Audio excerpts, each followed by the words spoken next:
Here is a small magnet.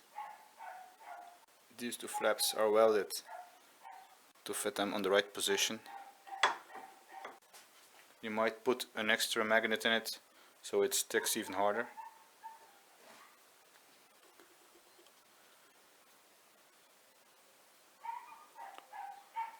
This is made from simple plumbing tubing.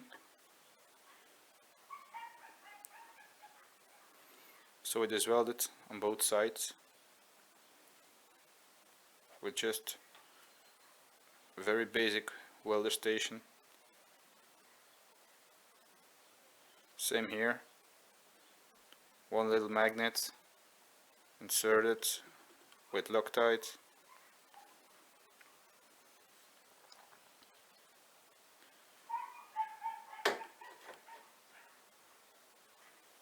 Just like this.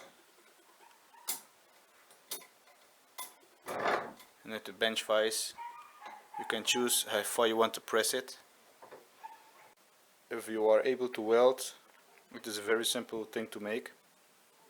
The only two things I needed for the complete process was an axle grinder and a welder station, and then maybe some paint, but that's just for the aesthetics. So the iron pipes were treated with a sanding disc on the axle grinder until all the rust was gone. Same with the other parts, and then nicely repainted, and it all looks like new. This was actually very old crap, but now it has a new life, it has a new meaning.